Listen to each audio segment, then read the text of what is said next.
सरकार अब तक लोगों को नौकरी और जात धर्म के नाम पर बांट करके अपने कानून को पास कराती रही, लागू करती रही। इस बार किसान जात धर्म से ऊपर उठ करके किसान बन करके इस देश की आज़ादी की दूसरी लड़ाई लड़ रहा है। इसीलिए किसान ने नारा दिया, जय जवान जय किसान। एक खेत में, खलिहान में किसान उत्पादन करता है, सीमाओं की सुरक्षा, जनता की सुरक्षा किसान का बेटा करता है। ये दोनों मिल करके एक साथ खड़े हैं और ये सरकार इस कानून को मानेगी। इसीलिए बार बार कह रही है कि इसमें आप संशोधन बताइए क्या गलती है, जबकि ये पूरी कानून एग्रीकल्चर, कृषि को किसानों के हाथ से लेकर के देसी विदेशी कंपनियों के हाथ में गिरवी रख चुकी है। उनसे पैसा लिया, पैसा कमाई है। इसलिए पहले खालिस्तानी कहा, पाकिस्तानी कहा, माओवादी कहा, जब कुल हार गई तो अगला पिछड़ा किया कि बड़े किसान का फायदा होगा, छोटे किसान का अब तक नुकसान हो रहा था। मैं एक उदाहरण के एग्जाम्पल के तौर पर आपको बताऊं कि आज किसान के घर आलू टमाटर पैदा हुआ, आज उसका रेट 2 रुपये, 3 रुपये, 4 रुपया किलो है। एमएसपी नहीं है। एमएसपी अगर होती उसकी गारंटी तो रात पर करता। यही बड़े बड़े जो गोदाम बन गए उसमें आलू टमाटर प्याज जिस दिन कैद हो जाएगी उसी दिन ये 70-100 रुपया 80 रुपया बिकेगी। सर, जो बड़े उद्योगपति हैं अडानी और अंबानी, उनका ये कहना है कि जो किसान आंदोलन चल रहा है पूरे देश में, हमको इसमें बदनाम किया गया है। हम तो ना किसान से डायरेक्ट ना जमीन लेते हैं ना उनको आने देते हैं। हम तो सिर्फ जो FCI का अनाज होता है उसको सिर्फ रखते हैं अपने गोदाम में सुरक्षित। हम कोई किसी की ज़मीन नहीं ले रहे हैं, हमको बदनाम किया जा रहा है। ये झूठ बोल रहे हैं। जो कानून 3 बना है उसमें साफ लिखा हुआ है कि देसी विदेशी कंपनियों से किसानों से कांटेक्ट करेंगे और कांटेक्ट करने के बाद अपने हिसाब से जो तय होगा उस पर रेट निर्धारित करेंगे और सरकारी गोदाम के बाहर अपना गोदाम खोलेंगे, अपनी मार्केट खोलेंगे और किसान को 2 रुपये 4 रुपये में छोटे किसानों को दे करके साल 2 साल के बाद फिर खरीद लेंगे, जैसे आज क्या हो रहा है। सर, जो किसान है वो ये भी कहते हैं कि ये दोनों गुजराती हैं, मोदी जी और अमित शाह जी, और इनके जो 2 बड़े उद्योगपति हैं अडानी और अंबानी, इनको देश को बेच रहे हैं। ये सही बात है।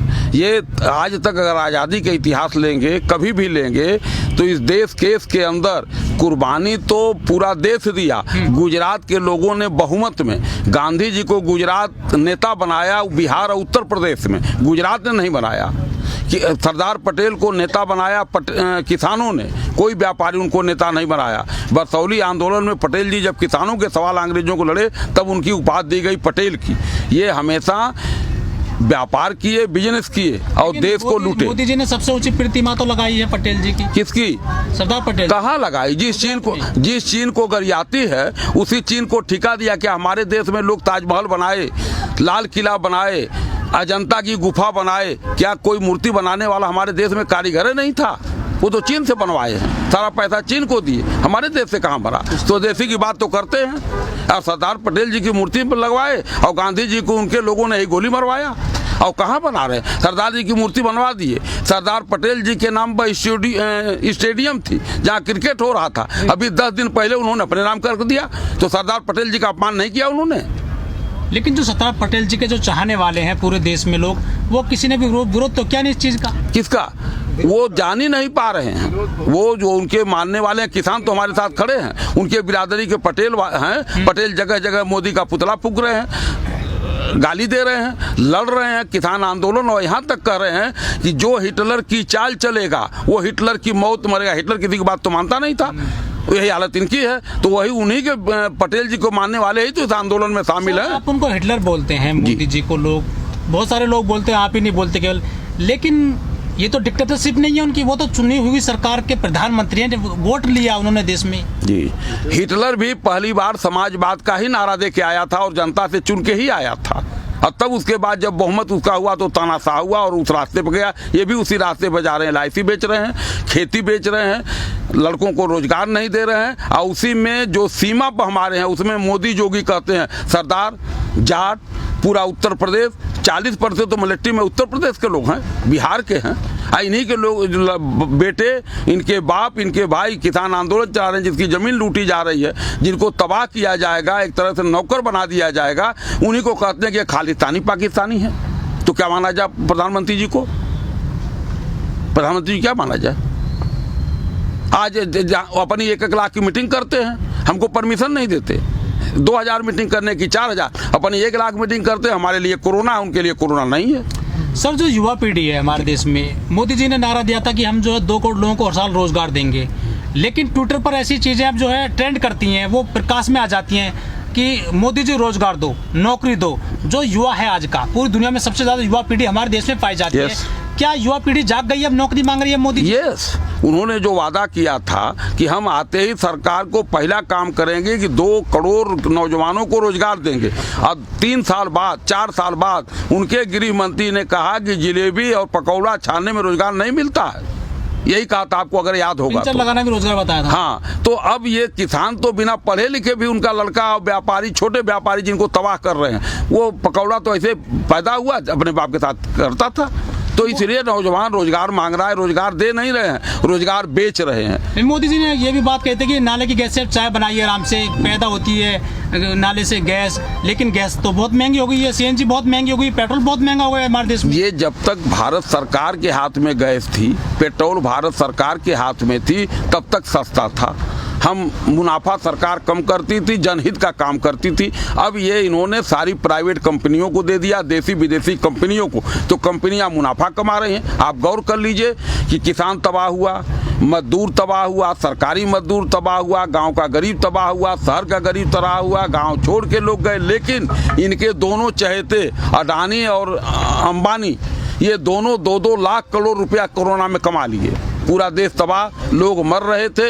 और जो किसान के घर सामान उत्पादन हुआ, वो किसान ने मुफ्त में आने वाले शहर के लोगों को अपने घर खिलाया, पानी पिलाया, चना दिया, और उसी का हमारे द्वारा पैदा हुआ राशन जो FCI ने खरीदा था मिनिमम प्राइस मूल्य पर, वही इन्होंने मुफ्त में दे करके लोगों को बचाया। 1 मिनट, ये दवा इनकी 20% बढ़ गई। इनके हाथ में जो गैस थी 20%, अडानी, अंबानी और प्रधानमंत्री के हाथ में जो चीजें थी उसको इन्होंने बढ़ा दिया।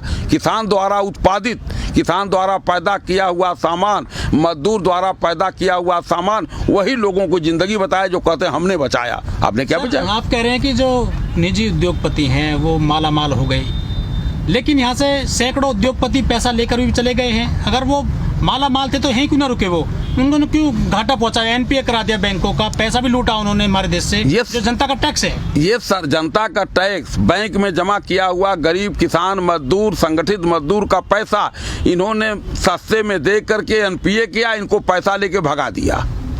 इनको ले करके जिन जिन देशों में इनके संबंध बीच में गए, नारा लगता था मोदी, जो मोदी मोदी मोदी। आपको याद होगा, आप लोगों के चैनलों पर आता था, तमाम चैनलों पर। आज वही वहाँ का भगा दिया, उन्हीं देश में शरण लिए हुए हैं और यहाँ फर्जी कर रहे हैं कि मैं ला रहा हूँ, मैं ला रहा हूँ। ये सब मिली जुली साजिश है देश के 40 बड़े पूंजीपतियों की, अंतर्राष्ट्रीय पूंजीपतियों के। इन्होंने 3 पन्ने में, 6 पृष्ठ में ये पूरा कृषि कानून अमेरिका के बड़े बड़े कंपनियों को लेकर दिया था कि मैं देश को बेचने आया हूँ।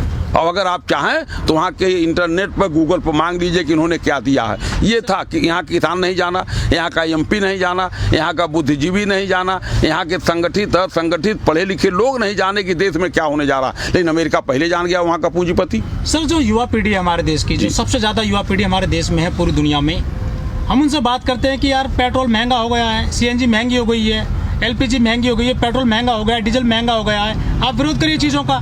तो वो कहते हैं नहीं, हम विरोध नहीं करेंगे चाहे पेट्रोल 200 हो जाए, लेकिन देश मजबूत हाथों में है। अगर हम सरकार को सपोर्ट नहीं करेंगे ना, तो देश फिर से गुलाम हो जाएगा मुस्लिमों का। हम 200 रुपये लीटर भी पेट्रोल खरीद लेंगे, ये कहते हैं युवा पीढ़ी आज। वो कौन युवा पीढ़ी? युवा पीढ़ी 2 तरह की है। एक तो वो है जो अति पढ़ी लिखी, कहीं न कहीं साम्राज्यवाद, पूंजीवाद से प्रभावित है। ये वो लोग हैं जो किसी भी हालत में मरते रहेंगे, देश बिक जाएगा, लेकिन मंदिर मस्जिद नहीं छोड़ेंगे। मंदिर मस्जिद के लाने पर ही मुसलमानों की बात करते हैं कि मुसलमान आ जाएगा। मुसलमान कैसे आ जाएगा? कैसे हिंदू आ जाएगा? ये देश का राजा न रहेगा, देश का चुनी हुई सरकार प्रजातंत्र, इसलिए प्रजातंत्र खत्म करके ये तानाशाही लाना चाह रहे हैं। सारी चुनी हुई संस्थाओं को समाप्त इन्होंने कर दिया, कहीं कोई राय नहीं पार्लियामेंट के। एक चीज सामने और आती है, वो कहते हैं कि ये हिंदू खतरे में है, जबकि राष्ट्रपति हिंदू है, प्रधानमंत्री हिंदू है, सारे मुख्यमंत्री हिंदू हैं, CJI हिंदू है जो चीफ जस्टिस ऑफ इंडिया है। तो फिर ये आखिर कहना क्या चाहते हैं लोग देश के? ये वही बात कहना चाहते हैं जिससे हिंदुत्व खतरे में है, कि हिंदू खतरे में है, मुसलमानों से खतरा, ताकि हम बने रहें हिंदुत्व के नाम पर। यही कह करके तो गांधी जी को गोली मारे थे कि हिंदुत्व खतरे में, गांधी बेच रहे हैं। यही कह करके तो देश के अंदर तमाम दंगे फसाद हो रहे हैं। इसी तरह के रोज महिलाओं को बचाने की बात करते हैं और इनके घर में ही महिलाएं मारी जा रही हैं, इनके लोग मार रहे हैं। ये कानून लाते हैं दूसरा, कहते हैं कुछ दूसरा। नौजवान बेरोजगार है, नौजवान मारा जा रहा है, नौजवान भूखा मर रहा है। तो सर 2022 में चुनाव आ रहा है उत्तर प्रदेश में, कुछ असर पड़ेगा इस किसान आंदोलन? असर पड़ेगा, ये चले जाएंगे। ये पंचायत चुनाव में इनकी बोहनी नहीं होगी और ये 2022 के चुनाव में लौटने वाले नहीं है। इसीलिए देखिए उत्तराखंड के लोगों ने तय कर दिया, जल्दी से बदल दिया मुख्यमंत्री। इनको भी बदलने वाले हैं ये जल्दी ही बदलेंगे, रहेंगे नहीं। किसी ऐसे को लाएंगे जिसको दूसरा नारा देंगे। लेकिन अब उत्तर प्रदेश की जनता इनके बहकावे में नहीं आ सकती, चाहे जितना उल्टा सीधा बोले, कोई मतलब नहीं है। कानून क्या है? अब तक तो कुल रोडों पर मंदिर बनवाते थे, अब तो इनका हिंदुए कह रहा है कि मंदिर तोड़े जा रहे हैं, मंदिर तोड़े जा रहे हैं। रोज निकल आपके सोशल मीडिया पाता है, टीवी पाता, रोज आ रहा। कानून कुछ है नहीं। प्रदेशों में पंचायत चुनाव हो रहा है। अभी हाईकोर्ट ने कल स्टे कर दिया। क्यों स्टे कर दिया? जिस गांव में एक घर भी सुप्रीम कोर्ट ने कह दिया कि आदिवासी उत्तर प्रदेश में है नहीं, तमाम जिलों में, पूर्वांचल में, पश्चिम में, जो मैदानी इलाका, पहाड़ी मिर्जापुर और कुछ बांदा को छोड़ करके अब वो आरक्षण दे दिए। गांव में एको घर आदिवासी है नहीं, उनकी प्रधानी आरक्षित कौन रहेगा? ऐसी सरकार निर्णय ले रही है, इसलिए जनता भी इसको समझ रही है। जनता इनको छोड़ने वाली नहीं है। ये सब तो कह डाले गाजीपुर बॉर्डर पर किल ठोके, लोगों को मारे, आंसू गैस छोड़े, पानी छोड़े और इतना तक कि सब कुछ किए, लेकिन उसके बाद भी किसान यहाँ से हटा नहीं। गांव-गांव में किसान पड़ा हुआ है। पहले क्या कहे टीवी उनके गोदी मोदी जो नारा हम लोगों ने दिया कि मोदी गोदी मीडिया है, उसने क्या कहा? कोई उत्तर प्रदेश, पूर्वी उत्तर प्रदेश के नहीं है, कुछ पश्चिमी जिलों के हैं, पंजाब हरियाणा के हैं। जब पूर्वी उत्तर प्रदेश के आने लगे तो कहा ये लोग पकड़ के आ रहे हैं। कोई पकड़ के 1 महीना यहाँ बैठेगा? कोई दिन रात भूखा पकड़ के बैठे, वो भी MA पास, LLB, PhD, मिलिट्री के रिटायर नौजवान, बूढ़े, डिग्री कॉलेज, इंटर कॉलेज को प्रोफेसर, वकील, जज इस गाजीपुर बॉर्डर पर आप बैठे हैं। आप सोशल मीडिया पर आप जानते हैं, आप देख लीजिए। और तमाम हम ही लोग आए, हम लोग सब लोग 10 जिलों के हैं। ये वकील हैं, बड़े वकील मैनपुरी के हैं, आपके सामने बैठे हुए हैं। आज वो कॉलेज छोड़ करके आज 10 दिन से बैठे हुए हैं। अभी 10 दिन रहेंगे तो क्या इनको पैसा नहीं मिल रहा था? लेकिन किसान की जमीन जा रही। कि भगत सिंह को यही कहा गया था। अंग्रेजों ने क्या कहा था भगत सिंह को? अशफाकुल्ला को क्या कहा था? चंद्रशेखर आजाद को क्या कहा था? यही ने कहा था कि ये लोग आतंकवादी हैं। जो नारा ये दे रहे थे वही उन्होंने भी कहा था। वो देश के लिए लड़े। और आज भी हिंदुस्तान में, असली हिंदुस्तान अगर देखना तो चारों बॉर्डर पर आंदोलन में आप देख लीजिए, आप जाते होंगे कि यहाँ एक साथ खाना खाना, एक साथ बैठना, एक साथ कैंप में सोना। वहीं नमाज पढ़ने वाले नमाज पढ़ते हैं, पूजा करने वाले पूजा करते हैं, हर कीर्तन करने वाले हर कीर्तन करते हैं, वो वाहे गुरु कहते हैं, वो कहते हैं जय श्री राम। कोई अंतर नहीं है, ना कोई भेद है। सब एक साथ एक दूसरे के साथ खड़े हैं, खाना खाते हैं। और 1-1 रुपये कहा गया ना कि विदेशी ला रहे हैं, 1-1 रुपये यहाँ ला करके किसान का नौजवान दे रहा है। यहाँ दिन भर नौजवान पड़े रहते हैं। यहाँ झाड़ू इतना साफ पैसा दे करके भी मोदी सरकार इतनी सफाई नहीं करा पा रही जितना यहाँ किसान अपने हाथ से। जूते, आपके जूते में अगर पॉलिश नहीं है तो पॉलिश नौजवान कर रहा है, जो MA किया है, LLB किया है, यहाँ तक कि IT किया है, इंजीनियरिंग किया है। बैठे 25 डॉक्टर इसी गाजीपुर बॉर्डर पर बैठे हैं बिना पैसे के, और 10-10 रुपया, 20-20 रुपया अपनी तनख्वाहों का लोग ला के दे रहे हैं, खाना खा रहे हैं, खिला रहे हैं एक साथ। इसलिए ये आंदोलन जनता का है, किसान, मजदूर, ग्रामीण मजदूर सबका है। इसलिए इस आंदोलन को सरकार चाहे जितना तोड़ना चाहे टूटेगा नहीं। और ये तीनों कानून वापस होंगे, ठीक है, MSP लागू होगी। और जिन लोगों पर फर्जी मुकदमे किए गए हैं, किला तो तुमने बेच दिया, देश की सुरक्षा तुम क्या करोगे? किला किसके हाथ बेच दिया? आज 6 साल 5 साल पहले किला बेच दिया ना। अब तो सरकार का कब्जा उस पर नहीं है, अब तो किला के व्यापारी का कब्जा है।